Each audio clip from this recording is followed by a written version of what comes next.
All right, students. So let's start our lecture. Good morning to everyone.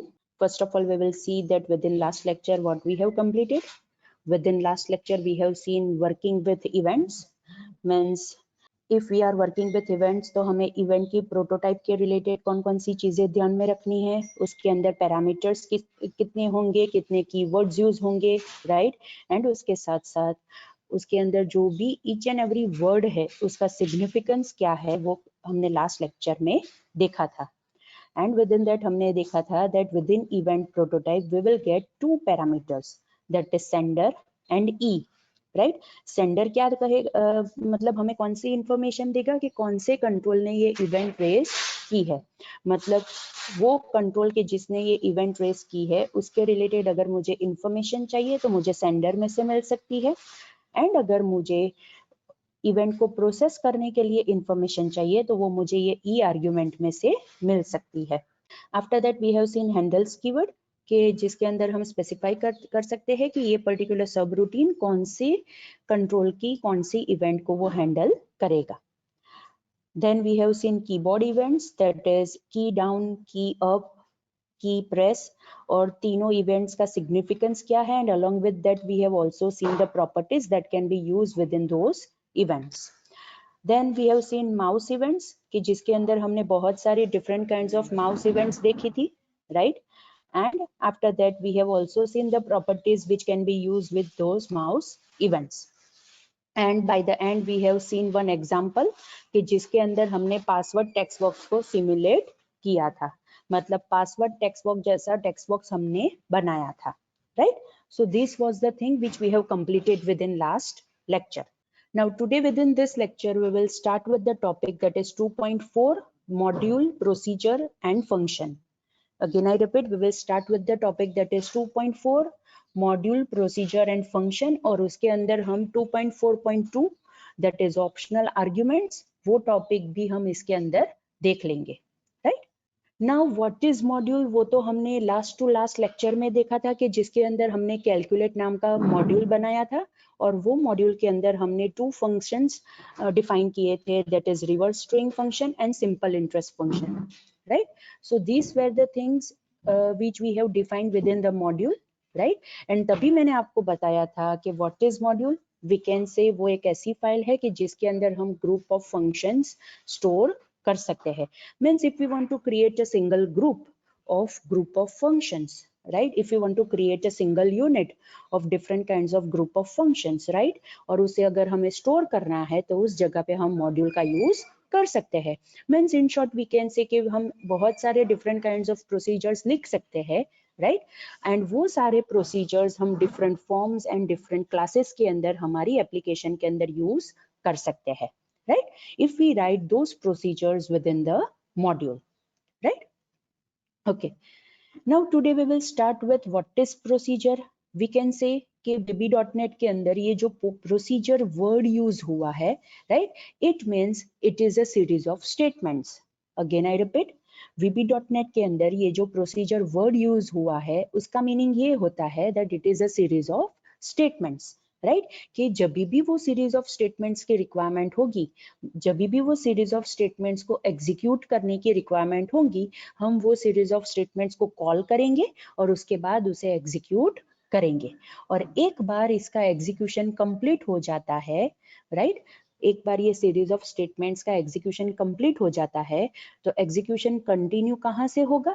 जहां से ये particular procedure call हुई होगी वहां से वो फिर से एग्जीक्यूशन को कंटिन्यू करेगा.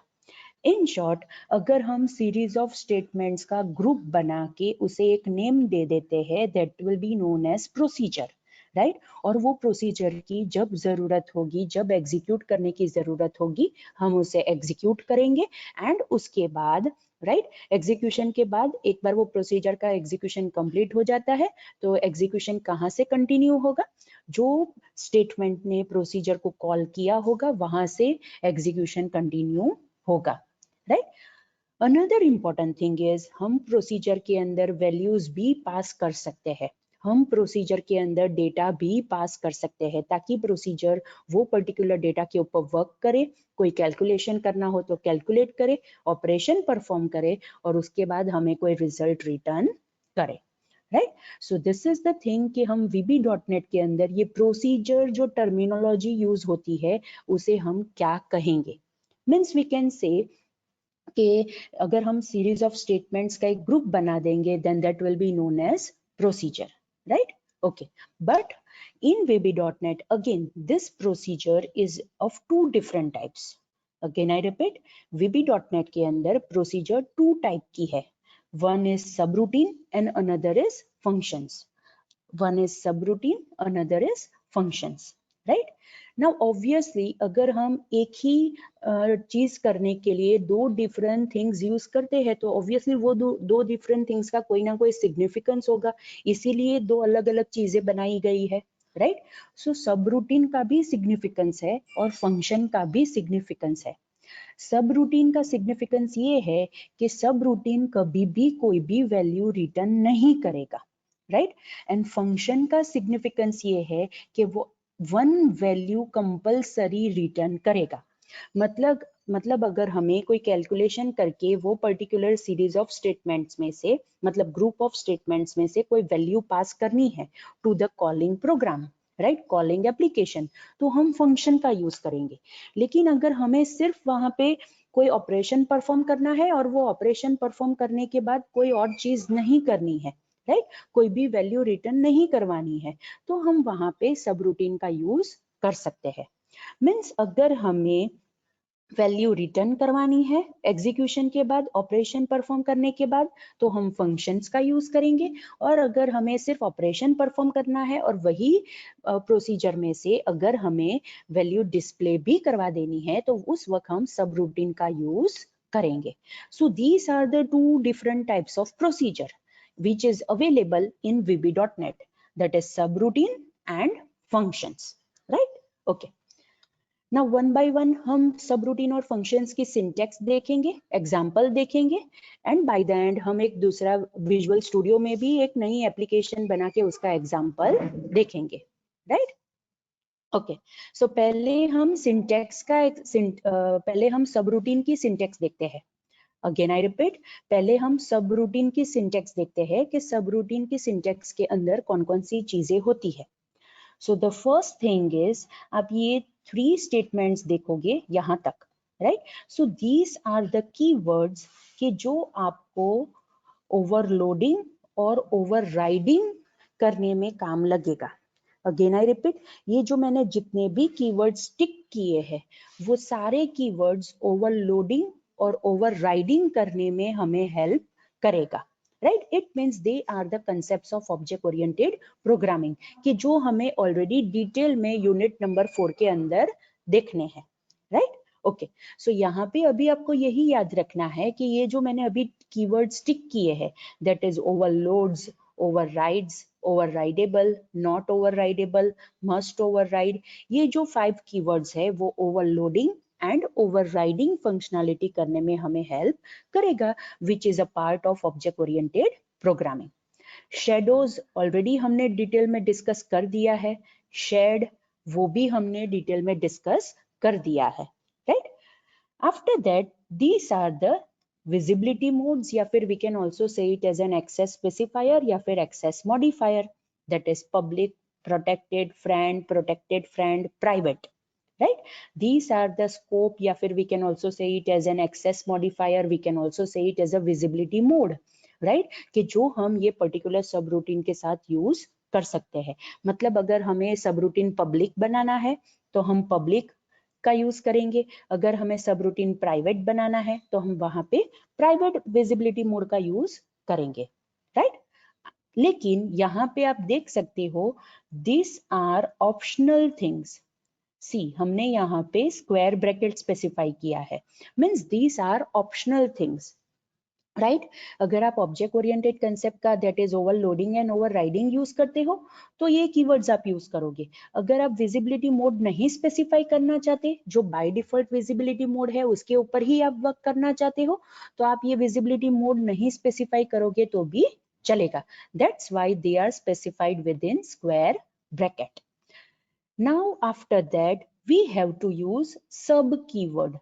अगर हमें सब रूटीन बनाना है तो हमें वहां पे सब कीवर्ड का यूज करना पड़ेगा, और सब कीवर्ड के बाद हमें यूजर डिफाइंड सब रूटीन नेम लिखना पड़ेगा. अगेन आई रिपीट, सब कीवर्ड के बाद हमें यूजर डिफाइंड सब रूटीन नेम वहां पे लिखना पड़ेगा. And after that again it is in square bracket, means it is optional argument list. अगर हमें सब रूटीन के अंदर पैरामीटर पास करने हैं, आर्ग्यूमेंट पास करने हैं, तो हम ये यहाँ पे स्पेसिफाई करेंगे. अगर हमें यहाँ पे पैरामीटर पास नहीं करने हैं तो हम यहाँ पे ये आर्ग्यूमेंट लिस्ट स्पेसिफाई नहीं करेंगे. That's why it is in square bracket. After that हमें जो statement, series of statements execute करने हैं वो हम लिख सकते हैं. That is specified over here. Again I repeat, after that जो हमें सीरीज ऑफ स्टेटमेंट्स एग्जीक्यूट करने हैं वो हम यहाँ पे लिख सकते हैं. And after that there is a keyword that is exit sub. It means ये सब रूटीन के ये जितने भी स्टेटमेंट्स लिखे होंगे उसमें से बीच में से मुझे ये सब रूटीन में से बाहर निकलना है, मतलब ब्रेक करना है, राइट. तो मैं यहाँ पे एग्जिट कीवर्ड का यूज कर सकती हूँ. एग्जिट के बाद मैं सब लिखूंगी, इट मीन्स कि ये सब रूटीन में से मैं बाहर निकल जाऊंगी, राइट. एंड आफ्टर दैट आप दूसरे भी स्टेटमेंट्स यहाँ पे लिख सकते हो, that is series of statements के जो आपको एग्जीक्यूट करने हैं. Obviously it depends on logic, right. And by the and हमें पता है कि हम कोई भी ब्लॉक स्टार्ट करते हैं तो हमें उसे यहाँ पे एंड करना होता है विद इन vb.net. इसीलिए we will write over here that is end sub. End sub, end is the keyword कि जो ये ब्लॉक को एंड करेगा, और कौन से ब्लॉक को मुझे एंड करना है, दैट इज सब रूटीन. इसीलिए मैंने यहाँ पे सब कीवर्ड का यूज किया, right. So students, this is the syntax of subroutine, right. It is a kind of procedure which is supported by vb.net. Again I repeat students, this is the syntax of subroutine which is a kind of procedure, right, which is supported by vb.net. इसके अंदर हमने वो सारी चीजें देखी कि जिसका use करके हम सब रूटीन की प्रोटोटाइप भी डिफाइन कर सकते हैं, एंड अलोंग विद दैट हम सब रूटीन के अंदर लॉजिक भी लिख सकते हैं, राइट. ऑलराइट, सो यहाँ पे मैंने वन बाय वन सारे कीवर्ड्स को नरेट किया है, दैट इज एक्सप्लेन किया है, राइट. ओवरलोड्स कीवर्ड हम कब यूज करेंगे, जब हमें मेथड ओवरलोडिंग करना है, फंक्शन ओवरलोडिंग करना है, तो हम ओवरलोड्स कीवर्ड का यूज करेंगे. Overrides and overridable, it is use at the time of method overriding, जैसे आप वर्चुअल फंक्शन यूज करते थे इन C++, राइट. लाइकवाइज हमें यहाँ पे मेथड ओवरराइडिंग इंप्लीमेंट करना है तो उस वक्त हम ओवरराइड्स एंड ओवरराइडेबल कीवर्ड का यूज करेंगे. ये ओवरराइड्स कीवर्ड बेस क्लास में यूज होगा एंड ओवरराइडेबल कीवर्ड डिराइव्ड क्लास में यूज होगा, राइट. अभी मैं यहाँ पे सिर्फ आपको ब्रीफ डिस्क्रिप्शन दे रही हूँ, सिर्फ ब्रीफ एक्सप्लेनेशन दे रही हूँ, बिकॉज हम ये सारे कीवर्ड्स को विथ एग्जाम्पल डिटेल में unit number 4 which is specifically for object oriented programming, हम वहां पे एग्जाम्पल के साथ देखेंगे, राइट. लेकिन यहाँ पे सिंटेक्स में है, सो हम ब्रीफ में उसे देख लेते हैं. आफ्टर दैट नॉट ओवरराइडेबल, मतलब अगर मुझे ये पर्टिकुलर सब रूटीन को ओवरराइडिंग फंक्शनैलिटी में यूज नहीं करना है तो मैं उसके साथ नॉट ओवरराइडेबल कीवर्ड यूज करूंगी.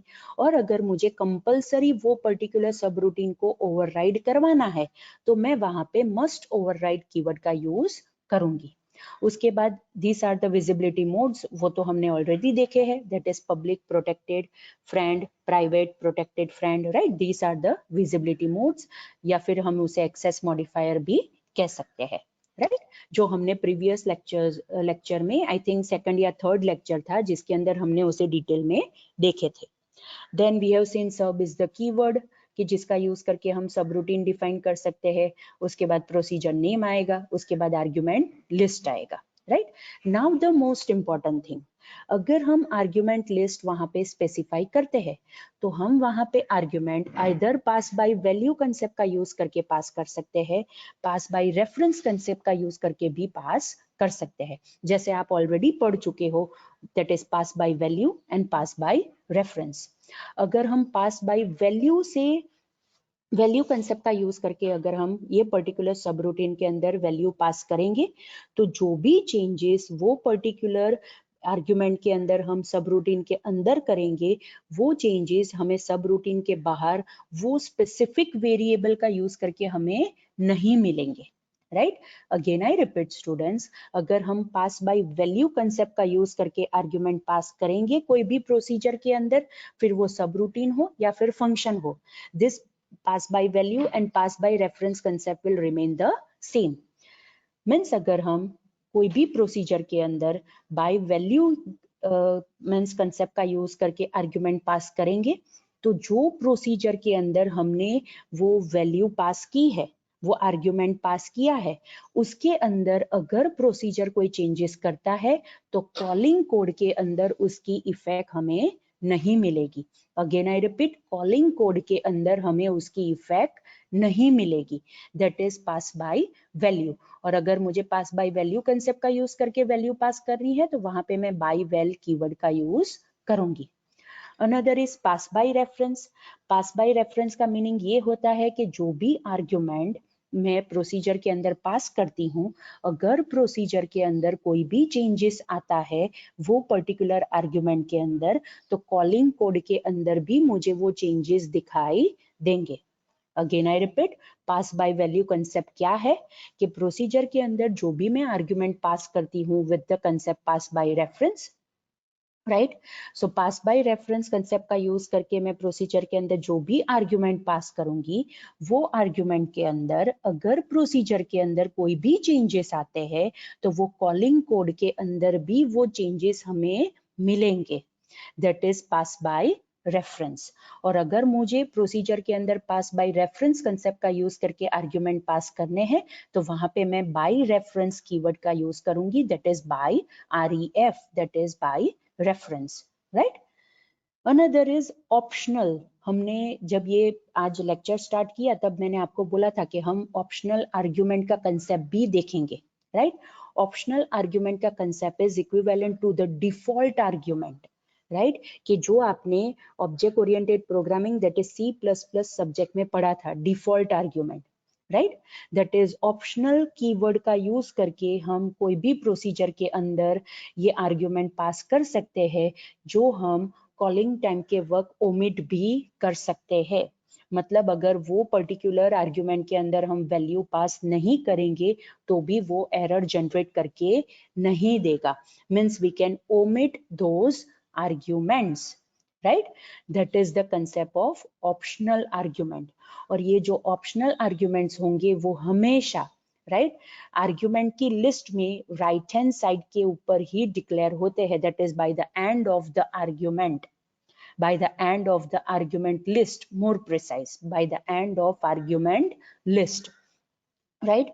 मतलब अगर हम प्रोसीजर की प्रोटोटाइप के अंदर आर्ग्यूमेंट लिस्ट लिखना स्टार्ट करते हैं तो पहले जो कंपलसरी आर्ग्यूमेंट्स है वो लिखेंगे एंड बाय द एंड ऐसे आर्ग्यूमेंट्स के जो ऑप्शनल है कि जिसे हम ओमिट भी कर सकते हैं वो हम बाद में लिखेंगे।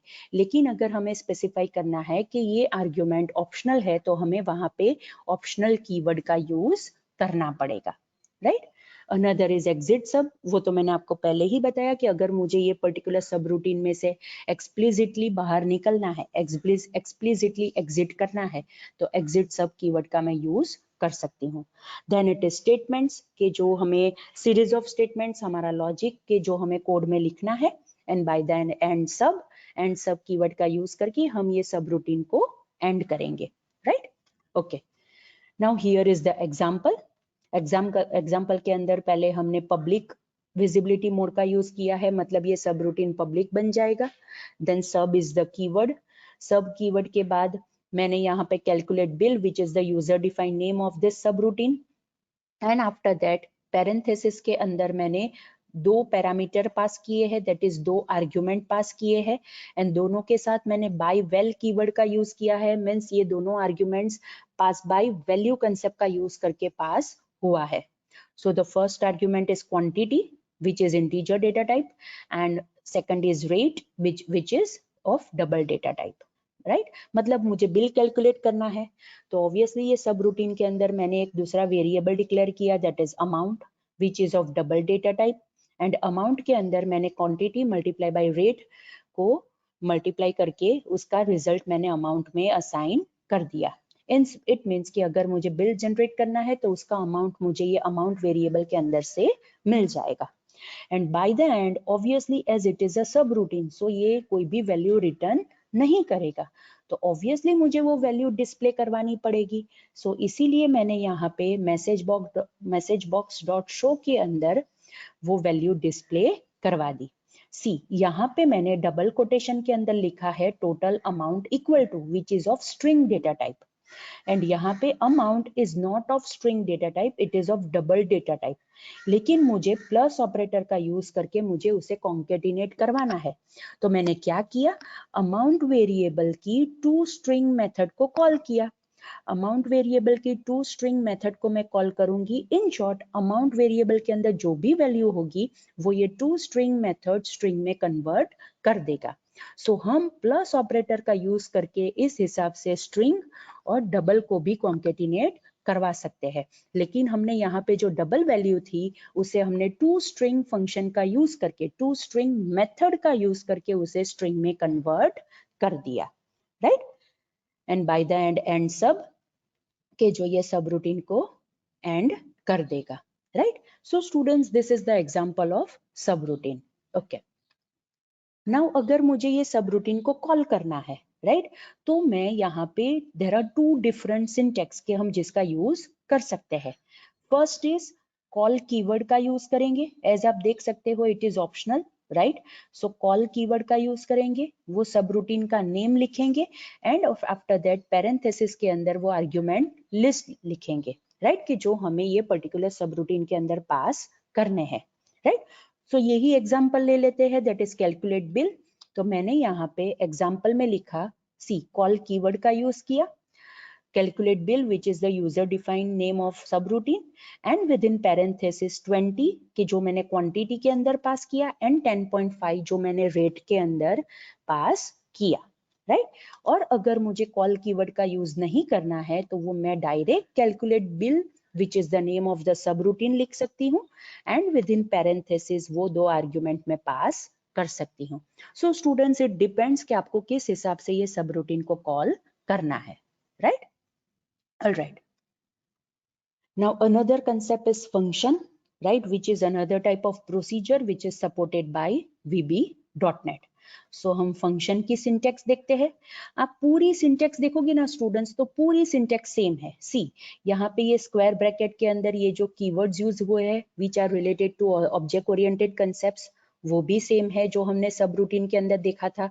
After that visibility modes, access modifier वो तो हमें यूज करने ही पड़ेंगे, राइट, वो भी हमने वहां पे जो थे वही यहाँ पे है, सो सेम है। द डिफरेंस इज सब रूटीन में सब कीवर्ड का यूज हुआ था, यहाँ पे फंक्शन कीवर्ड का यूज होगा। अगेन आई रिपीट, सब रूटीन में हमने वहां पे सब कीवर्ड का यूज किया था, यहाँ पे as we are defining function तो यहाँ पे हम फंक्शन कीवर्ड का यूज करेंगे। उसके बाद यूजर डिफाइंड फंक्शन नेम देंगे, right. Again optional argument list, मतलब इट इज ऑप्शनल, अगर हमें पास करना है तो कर सकते हैं, नहीं करना है तो ब्लैंक रखेंगे। And after that as clause के साथ हम रिटर्न डेटा टाइप हम स्पेसिफाई कर सकते हैं। Again I repeat, as clause का यूज करके हम रिटर्न डेटा टाइप को स्पेसिफाई करेंगे, राइट और वो भी यहाँ पे ऑप्शनल है, बिकॉज आपको याद हो तो स्टूडेंट्स वेरिएबल डिक्लेरेशन के वक्त भी एज कीवर्ड ऑप्शनल था। अगर हम वहां पे डेटा टाइप स्पेसिफाई नहीं करेंगे तो वो बाय डिफॉल्ट एज्यूम कर देगा कि वो वेरिएबल ऑब्जेक्ट डेटा टाइप का होगा।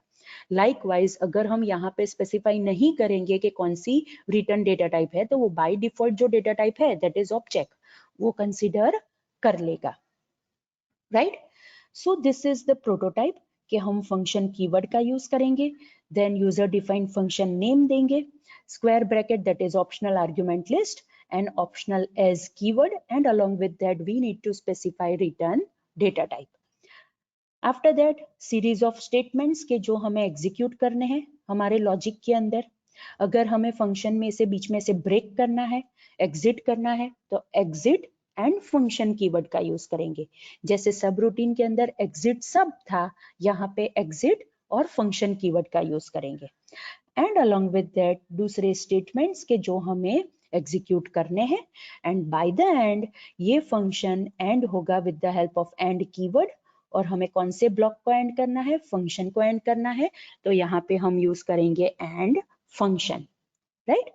So students, this is the prototype, or more precise we can say this is the syntax of function, which is a procedure that is supported by VB.NET, right?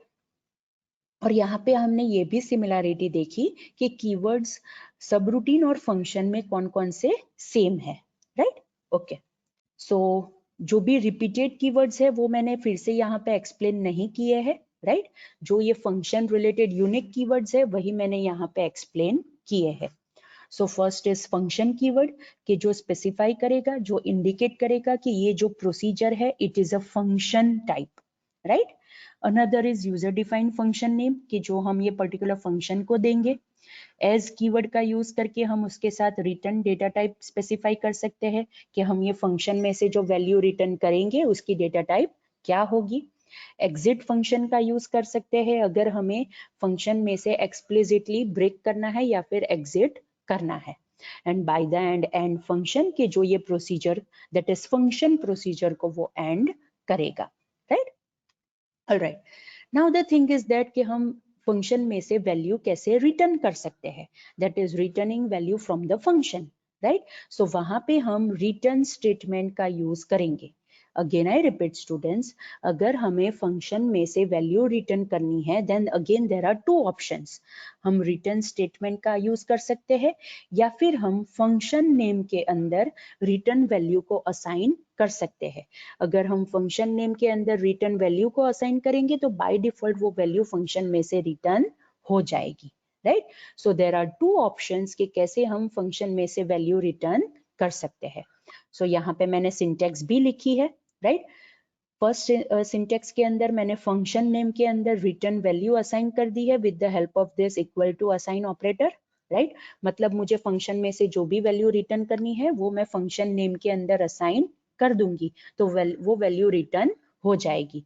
और अगर मुझे explicitly return keyword का use करके value return करनी है then that is also the syntax, right. वो return statement भी हम यूज कर सकते हैं, that is return and the value that we want to return from the function, right?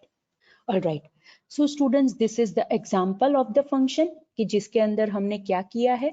Obviously we have यहाँ पे हमने यूज किया है public keyword that is visibility mode या फिर एक्सेस मॉडिफायर। फंक्शन कीवर्ड का यूज किया कि जो स्पेसिफाई करेगा कि ये प्रोसीजर फंक्शन है, राइट। उसके बाद user defined function name that is calculate bill. Within that we have passed two parameters, one is quantity and another is rate, where quantity is of integer data type and rate is of double data type. And यहाँ पे हमने by val keyword का use किया है, means we have passed the argument by using the concept of pass by value.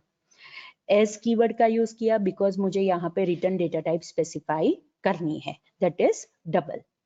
अब obviously अगर मुझे bill calculate करना है तो एक variable चाहिए that is amount, which again I have declared of double data type, और उसके अंदर मैंने quantity को rate से multiply करके उसके अंदर store कर दिया।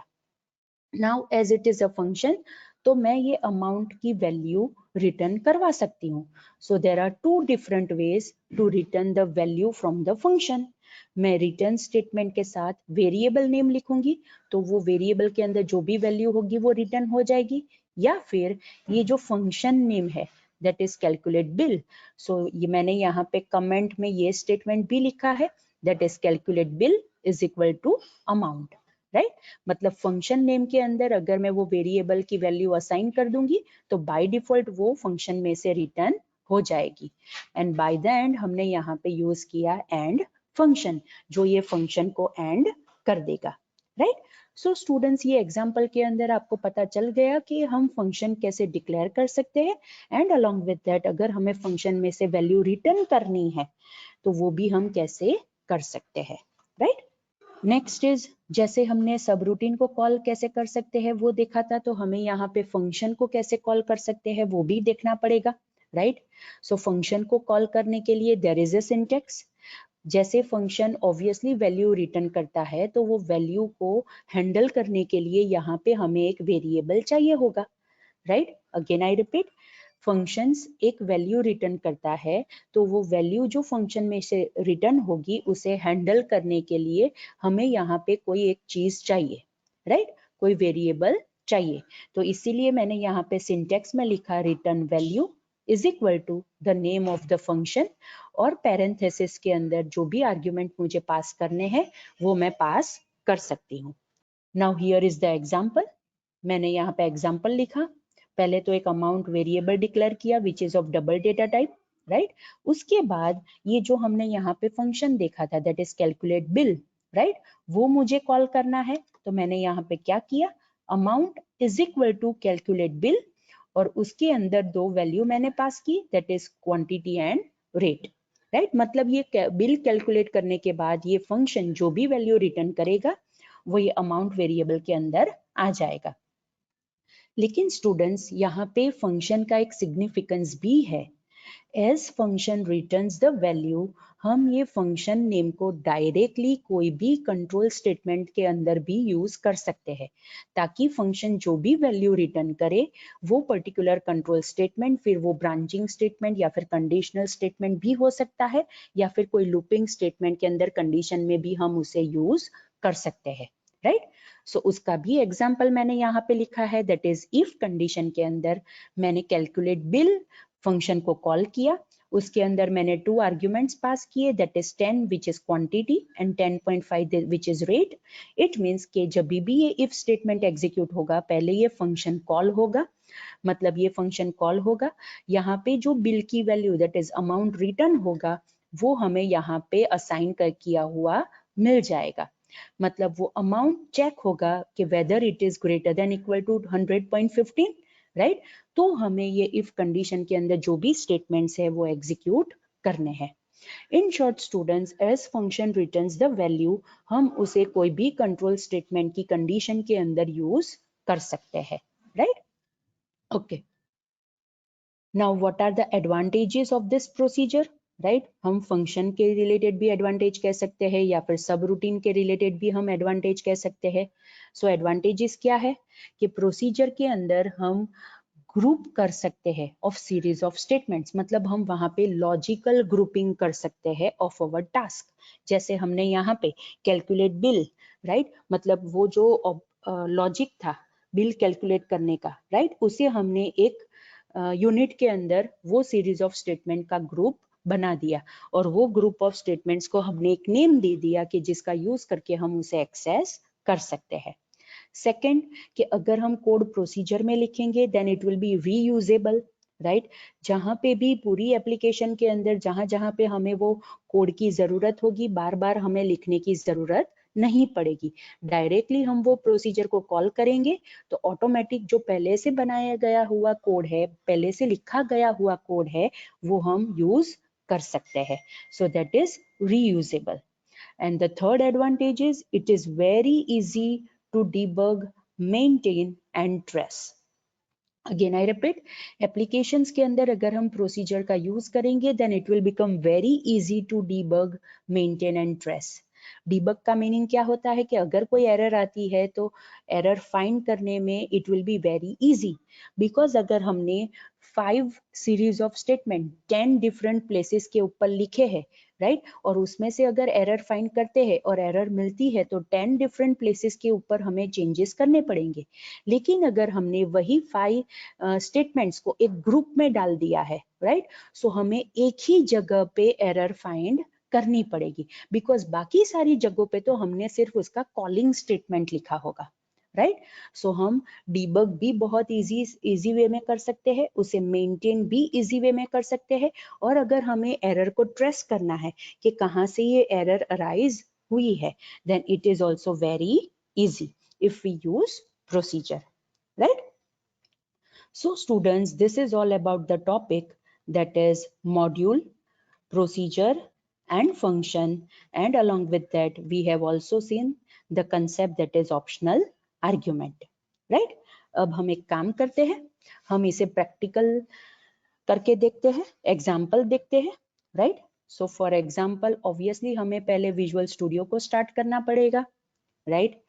विजुअल स्टूडियो के अंदर स्टूडेंट आपको पता ही है कि मैंने आपको प्रॉब्लम शीट दी है और वो प्रॉब्लम शीट के अंदर एक एप्लीकेशन है रैंडम नंबर जनरेशन की। अगेन आई रिपीट, वहां पे एक एप्लीकेशन है रैंडम नंबर जनरेशन की। सो वो रैंडम नंबर जनरेशन की एप्लीकेशन हम यहाँ पे ये प्रोसीजर का कंसेप्ट इंप्लीमेंट करने के लिए करेंगे, राइट। सो पहले हम न्यू प्रोजेक्ट क्रिएट करेंगे। न्यू प्रोजेक्ट क्रिएट करेंगे तो यहाँ पे विजुअल बेसिक में से हम सिलेक्ट करेंगे विंडोज। ये मिडल पेन में से हम सिलेक्ट करेंगे विंडोज फॉर्म्स एप्लीकेशन। एप्लीकेशन का नेम देंगे for example PROJ random number EX, right. फिर हम उसे ब्राउज करके हम वो लोकेशन फाइंड करेंगे कि जहाँ पे मुझे ये एप्लीकेशन स्टोर करनी है। डेटा में मेरे पास मेरा VB का फोल्डर है, इट इज ओवर हियर। उसके अंदर मैंने एग्जाम्पल का फोल्डर बनाया है और ये एग्जाम्पल के फोल्डर के अंदर मैं सारी एप्लीकेशंस में स्टोर कर रही हूँ। सो मैंने एग्जाम्पल का फोल्डर यहाँ पे सिलेक्ट कर दिया। सो यहाँ पे लोकेशन के अंदर मेरा फोल्डर आ गया, right. And after that I will click on okay button. Student आपको यहाँ पे याद रखना है कि आपको यहाँ पे सारे स्टेप्स लिखने हैं, बिकॉज नेक्स्ट लैब में आप जब आओगे तो ये जो भी एप्लीकेशन मैंने करवाई है, that is module application, password text box simulation वाली एप्लीकेशन, ये रैंडम नंबर जनरेशन वाली एप्लीकेशन, वो सारी एप्लीकेशंस नेक्स्ट लैब के अंदर आपको यहाँ पे आके करनी है, राइट। सो ये आप स्टेप्स लिखते जाना। सो मैंने एक प्रोजेक्ट क्रिएट किया, that is PROJ random number EX, right? Location set किया which is of Windows Forms application type and I am clicking on OK. जैसे ही मैं OK बटन के ऊपर क्लिक करूंगी ऑब्वियसली वो मुझे यहाँ पे एक फॉर्म बाय डिफॉल्ट दे देगा मेरे प्रोजेक्ट के अंदर, राइट। सो आप सोल्यूशन एक्सप्लोरर के अंदर देख सकते हो हमारा project which is written in bold, that is PROJ random number EX, और उसके अंदर बाय डिफॉल्ट मुझे एक फॉर्म 1 मिल रहा है, राइट। और यहाँ पे उसका डिजाइन भी है। सो पहले हम बाय डिफॉल्ट उसकी प्रॉपर्टीज सेट कर लेते हैं, राइट। फर्स्ट प्रॉपर्टी जो हम सेट करेंगे that is font property, right, ताकि हम अच्छी साइज के फॉन्ट डिस्प्ले कर सके। सो वहां पे मैंने सेट कर दिया 12। सी जैसे मैंने 12 सेट किया एज यूजुअल फॉर्म की साइज भी बड़ी हो गई, राइट। अगर आपको बैक कलर सेट करना है, फॉर कलर सेट करना है तो वो भी आप कर सकते हो, राइट। ओके, सो अब ये रैंडम नंबर जनरेशन के एग्जांपल के अंदर पहले मैं दो टेक्स्ट बॉक्स रखूंगी जिसके अंदर मैं एक रेंज एंटर करवाऊंगी कि जो रेंज के बीच में मुझे रैंडम नंबर जनरेट किया हुआ चाहिए। अगेन आई रिपीट, मुझे क्या करना है, मुझे यूजर के पास से एक रेंज इनपुट करवानी है और वो रेंज के हिसाब से मुझे एक रैंडम नंबर जनरेट करके यूजर को देना है। सो ऑब्वियसली अगर मुझे दो नंबर्स यूजर के पास से चाहिए तो मुझे उसके रिलेटेड दो टेक्स्ट बॉक्सेस रखने पड़ेंगे and for that I need to display some information, और इंफॉर्मेशन डिस्प्ले करने के लिए हम लेबल कंट्रोल का यूज करेंगे। सो फर्स्ट लेबल कंट्रोल मैंने प्लेस किया, उसकी टेक्स्ट प्रॉपर्टी के अंदर लिखा number 1 for range, right. Number 1 for range मतलब स्टार्टिंग रेंज, या फिर हम ऐसे भी लिख सकते हैं, राइट। स्टार्टिंग रेंज भी आप यहाँ पे लिख सकते हो। उसके बाद हम लिखेंगे रखेंगे टेक्स्ट बॉक्स कंट्रोल। सो यहाँ पे मैंने टेक्स्ट बॉक्स कंट्रोल रखा। उसकी नेम प्रॉपर्टी में सेट करती हूँ that is TXTNO1। Again I repeat, उसकी टेक्स्ट प्रॉपर्टी में उसकी नेम प्रॉपर्टी मैंने सेट की TXTNO1 of text box control, right. After that मैं दूसरा एक लेबल कंट्रोल रखती हूँ, right. I will place it over here. उसकी टेक्स्ट प्रॉपर्टी के अंदर मैं लिखूंगी that is number 2 for range, right. Again beside that I will place one text box control. वो टेक्स्ट बॉक्स कंट्रोल मैं यहाँ पे प्लेस कर दूंगी। उसकी नेम प्रॉपर्टी में चेंज करूंगी दैट इज TXTNO2, राइट। मतलब फर्स्ट टेक्स्ट बॉक्स कंट्रोल की नेम प्रॉपर्टी है TXTNO1, second text box control की नेम प्रॉपर्टी है TXTNO2, और लेबल की टेक्स्ट प्रॉपर्टी के अंदर मैंने number 1 for range and number 2 for range text property में असाइन कर दिया of label. Okay, now what I want to do students, मुझे यहाँ पे ये पर्टिकुलर जो रेंज मिलेगी उसके हिसाब से रैंडम नंबर जनरेट करके यूजर को देना है। तो ऑब्वियसली वो लॉजिक मुझे कोई इवेंट के ऊपर लिखना पड़ेगा, and for that purpose I will use button control. So button control की क्लिक इवेंट के ऊपर मैं वो लॉजिक लिखूंगी कि जिसका यूज करके मुझे रैंडम नंबर जनरेट किया हुआ मिलेगा, राइट? ओके, सो यहाँ पे मैंने बटन कंट्रोल रखा, right? Now what is the scenario students, हम यहाँ पे सब रूटीन और फंक्शन दोनों का एग्जाम्पल लिखेंगे। हम दोनों के अंदर रैंडम नंबर जनरेशन का ही लॉजिक लिखेंगे, लेकिन हम सब रूटीन और फंक्शन दोनों यहाँ पे बना के देखेंगे, राइट? और उसके ऊपर से हमें पता चल जाएगा कि ओके, सब रूटीन हम इस हिसाब से कॉल कर सकते हैं, इस हिसाब से हम उसे यूज कर सकते हैं, और फंक्शन हम इस हिसाब से कॉल कर सकते हैं और हम कैसे उसे यूज कर सकते हैं, राइट? सो ये जो फर्स्ट बटन है उसकी नेम प्रॉपर्टी में सेट करती हूँ, फॉर एग्जांपल btn सब नंबर, मतलब सब रूटीन का यूज करके मैं रैंडम नंबर जनरेट करूंगी with the help of this first button control. इसीलिए मैंने उसकी नेम प्रॉपर्टी सेट की btn सब number, and along with that उसकी टेक्स्ट प्रॉपर्टी में सेट करती हूँ, फॉर एग्जांपल सब रूटीन,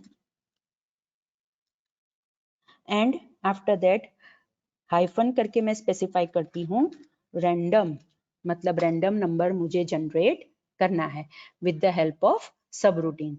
सो ये मैंने फर्स्ट बटन कंट्रोल रखा। अगेन सेकंड बटन कंट्रोल में रखती हूँ, राइट? सेकंड बटन कंट्रोल का नेम मैं दूंगी for example btn func, that is for function, right? And after that I will write num, that is function का use करके मुझे रैंडम नंबर जनरेट करवाना है by clicking on this second button. And after that मैं यहाँ पे text property में लिखूंगी function hyphen random, मतलब फंक्शन का यूज करके मैं रैंडम नंबर जनरेट करवाऊंगी with the help of this second button, right? In short मुझे इसके ऊपर, दैट इज फर्स्ट बटन के ऊपर ये लॉजिक लिखना है कि सब रूटीन का यूज करके मुझे रैंडम नंबर जनरेट करवाना है, और सेकेंड बटन की क्लिक इवेंट के ऊपर मुझे वो लॉजिक लिखना है कि फंक्शन का यूज करके मुझे रैंडम नंबर जनरेट करवाना है। In short random number generate करने के लिए मुझे सब रूटीन डिक्लेयर करना पड़ेगा, मोर प्रिसाइज सब रूटीन डिफाइन करना पड़ेगा, और फंक्शन भी डिफाइन करना पड़ेगा, right? Alright, so let's start कि हम कैसे सब रूटीन और फंक्शन डिफाइन कर सकते हैं। बिकॉज ये दोनों बटन की क्लिक इवेंट से पहले मुझे सब रूटीन और फंक्शन बनाना पड़ेगा, तो वो सब रूटीन और फंक्शन मैं ये दो बटन के ऊपर रिस्पेक्टिवली कॉल कर सकती हूँ, राइट? इन शॉर्ट मेरे पास सब रूटीन और फंक्शन होना चाहिए कि जो रैंडम नंबर जनरेट करेगा, राइट? उसके बाद ही मैं इसे कॉल करवा सकती हूँ, right? Alright, so let's do one thing, हम वो कोड लिखना स्टार्ट करते हैं।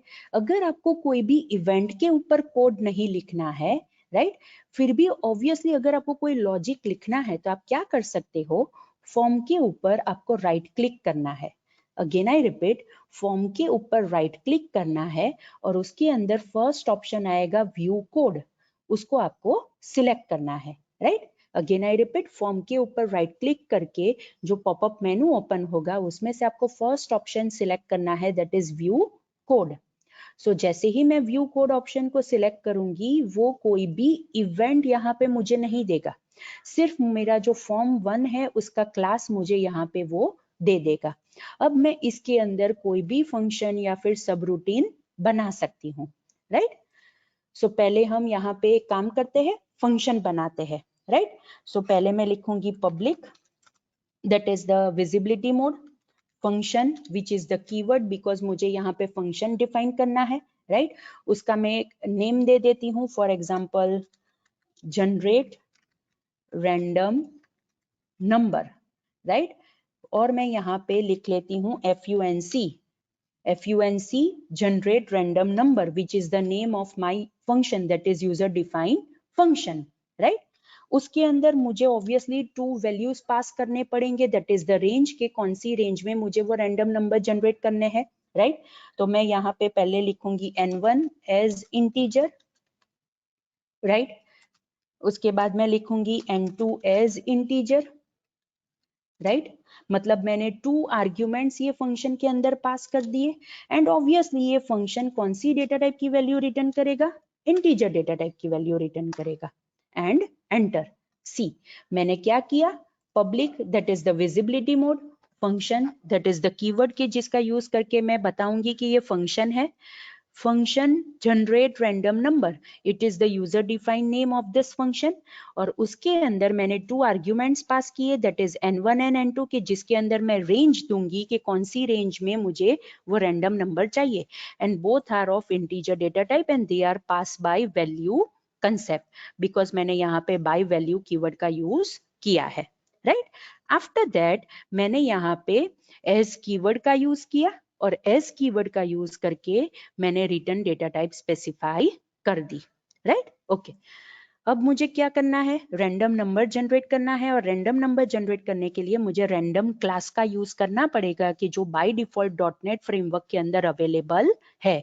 और आपको पता है कि अगर आपको कोई क्लास का यूज करना है तो आपको उसका ऑब्जेक्ट क्रिएट करना पड़ेगा।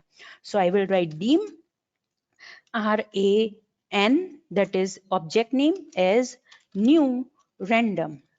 See here random is the class कि जिसका मैंने RAN object create किया with the help of this new keyword, right। अब मुझे क्या करना है, एक रैंडम नंबर जनरेट करना है। सो आई विल राइट एक दूसरा एक वेरिएबल मैं डिक्लेयर करूंगी, for example dim x as integer, right integer data type का मैंने एक वेरिएबल डिक्लेयर किया, उसके अंदर मैं ये RAN that is the object name of random class dot I will right next, right मतलब मुझे नेक्स्ट मेथड क्या हेल्प करेगा, मुझे नेक्स्ट रैंडम नंबर जनरेट करके दे देगा, लेकिन मुझे यहाँ पे रेंज स्पेसिफाई करनी पड़ेगी कि कौन सी रेंज में मुझे रैंडम नंबर चाहिए। तो वो रेंज मुझे कहाँ से मिलेगी, ये आर्ग्यूमेंट में से मिलेगी। So I will write n1 n2 that is the range, right मतलब मैंने रैंडम ऑब्जेक्ट का यूज करके उसकी नेक्स्ट मेथड का कॉल नेक्स्ट मेथड को कॉल करके उसके अंदर मैंने रेंज स्पेसिफाई की, वो रेंज में से मुझे एक रैंडम नंबर जनरेट किया हुआ मिलेगा जो ये x वेरिएबल के अंदर असाइन हो गया। Now the thing is that मुझे ये x वेरिएबल को रिटर्न करना है, तो मैं यहाँ पे लिख सकती हूँ रिटर्न x, या फिर मैं यहाँ पे ये भी लिख सकती हूँ that is func that is the name of my function is equal to x। ये स्टेटमेंट भी मैं यहाँ पे लिख सकती हूँ, मतलब मैं ये दोनों में से कोई एक स्टेटमेंट लिख सकती हूँ। मैं ये सेकंड स्टेटमेंट को कमेंट में दे देती हूँ c, right. So students this is how हमने क्या किया, एक फंक्शन डिक्लेयर किया और उसमें रैंडम नंबर जनरेट करके वैल्यू को रिटर्न करवाया। ओके अब हम एक सब रूटीन डिफाइन करते हैं। फॉर एग्जाम्पल हम सब रूटीन ले लेते हैं, let's take it as public right sub that is the keyword, मैं यहाँ पे लिखती हूँ sub generate random number, right. See मैंने क्या किया, पब्लिक सब और मैंने सब रूटीन का नेम दिया दैट इज सब जनरेट रैंडम नंबर, यहाँ पे मैंने फंक्शन का नेम दिया था function generate random number, right.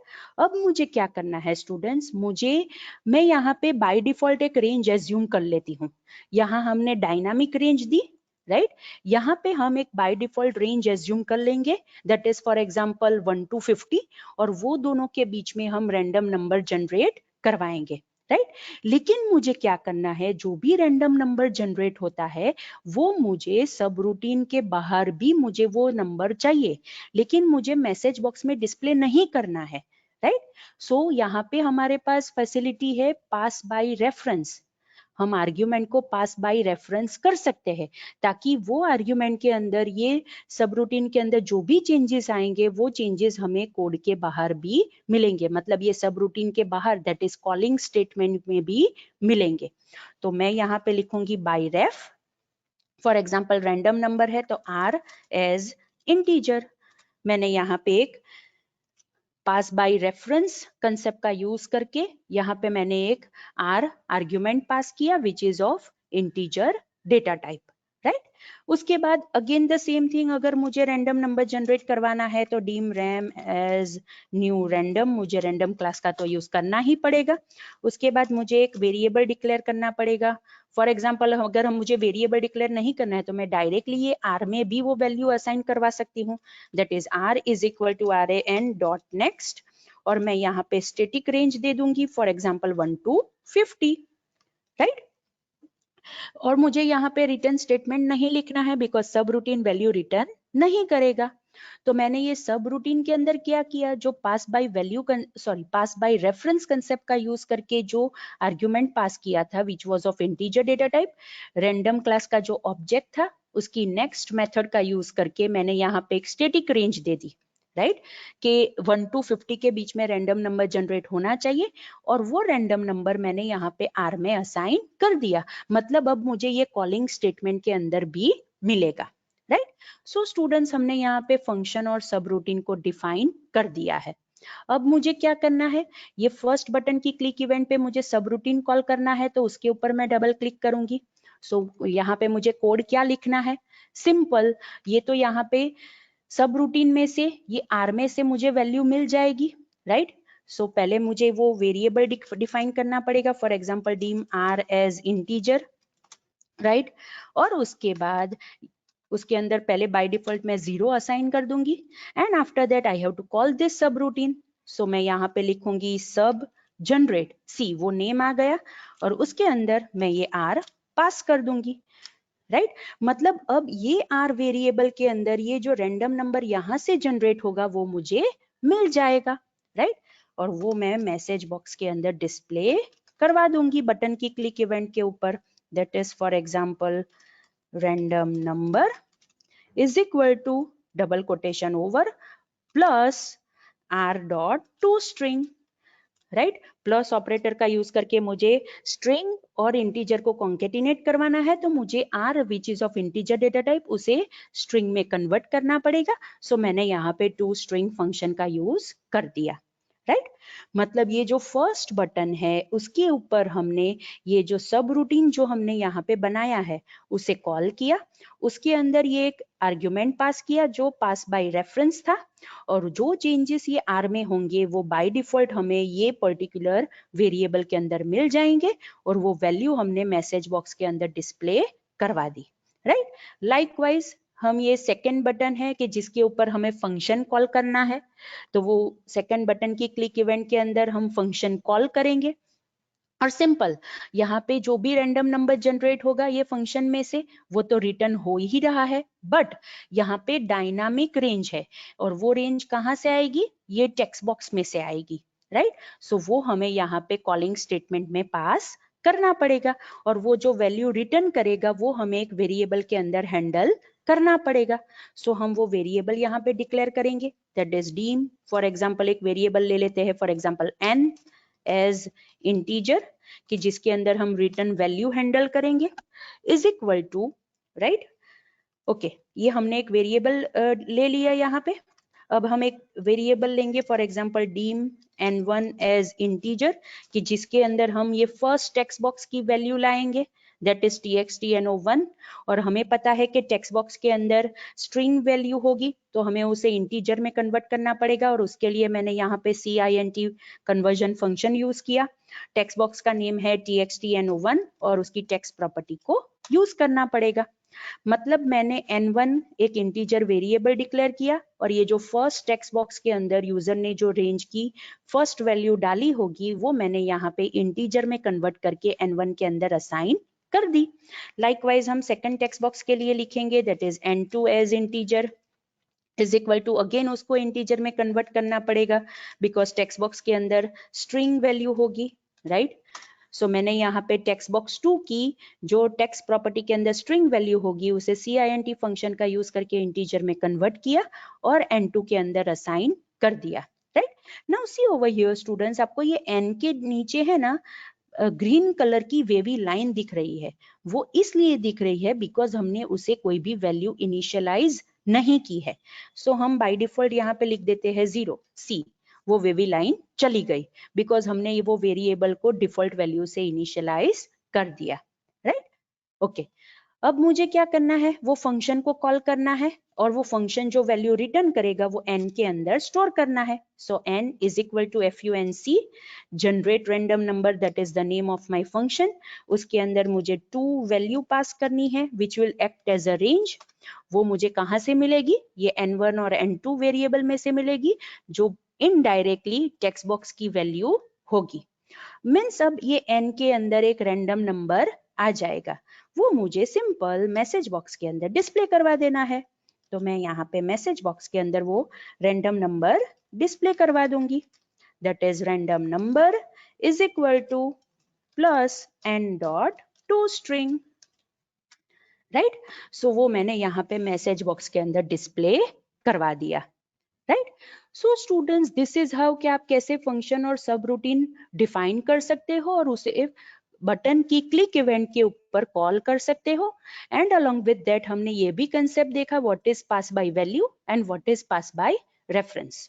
चलो हम अभी इसे एग्जीक्यूट करके देखते हैं। Alright, see this is our form. So first हम सब रूटीन के बटन के ऊपर क्लिक करेंगे बिकॉज उसके अंदर हमने 1 to 50 एक स्टैटिक रेंज दी है, राइट। सी जैसे मैंने उसके ऊपर क्लिक किया, मुझे यहाँ पे एक रैंडम नंबर मिला, that is 39, that is the number between the range that is 1 to 50। दूसरी बार मैं क्लिक करती हूँ, सी 3 मिला। सो this is random number, 1 to 50 के बीच में कोई भी रैंडम नंबर जनरेट हो सकता है। सी 47, again I click, see 11, see again I click 24, right? So like this way हमने सब रूटीन का कॉल करके रैंडम नंबर जनरेट करवाया ऑफ स्टैटिक रेंज। अब हम डायनामिक रेंज देंगे। फॉर एग्जांपल मैं यहाँ पे लिखती हूँ 101 से 200, मतलब 101 से 200 के बीच में मुझे एक रैंडम नंबर जनरेट करवाना है and that will be with the help of function, because हमने वो फंक्शन में लॉजिक लिखा है। सी 134, again I click 109, again I click 123। चलो इसे हम चेंज कर देते हैं, 500 दे देते हैं ending range. See 438, again I click, see 105, again I click 260, right? So students, this is how कि हम कैसे सब रूटीन के अंदर आर्ग्यूमेंट्स पास करके, फंक्शन के अंदर आर्ग्यूमेंट्स पास करके, उसके अंदर लॉजिक लिखे कोई भी ऑपरेशन परफॉर्म कर सकते हैं। और स्टूडेंट्स, आपने यहाँ पे ऑब्जर्व किया होगा कि हमने सब रूटीन में से कोई भी वैल्यू रिटर्न नहीं करवाई है। वो वैल्यू हमें कहाँ से मिल गई, with the help of this by ref argument, that is pass by reference argument, कि जिसकी इफेक्ट हमें यहाँ पे कॉलिंग कोड के अंदर भी मिलेगी। इट इज ओवर हियर, सी यहाँ पे हमने वो R डिक्लेयर किया है, right. So students, this is all about the concept that is procedures which are of two types, that is subroutine and function। और वो हमने प्रैक्टिकल में रैंडम नंबर जनरेशन का एग्जाम्पल करके देख लिया, राइट। सो अगर हम वही चीज ये पर्टिकुलर हमारी प्रॉब्लम शीट के अंदर देखे तो हमने यहाँ पे वो रैंडम नंबर जनरेशन वाला भी कंप्लीट कर दिया। वो हम फाइंड करके देख लेते हैं। It is over here, that is application number 23, right. वो भी हमने यहाँ पे कंप्लीट कर दी, that is create an application to generate random number on button click, right. वो भी हमने यहाँ पे कंप्लीट कर दिया, right. So students, this is the thing and along with that, yes along with that हमने क्या किया, ऑलरेडी हमने सिलेबस में से, राइट, हमने कौन से टॉपिक कंप्लीट कर दिए वो भी हम देख लेते हैं। सो .NET के सिलेबस के अंदर हमने आज कंप्लीट किया this, that is module, procedure, function and along with that हमने देखा ऑप्शनल आर्ग्यूमेंट, राइट। ये चीज हमने यहाँ पे कंप्लीट कर दी, राइट। ओके, सो स्टूडेंट्स, आज के लेक्चर के लिए इतना ही। अगर आपको कोई डिफिकल्टी है, कोई डाउट है तो आप मुझे पूछ लो, उसके बाद हम हमारा लेक्चर एंड करेंगे।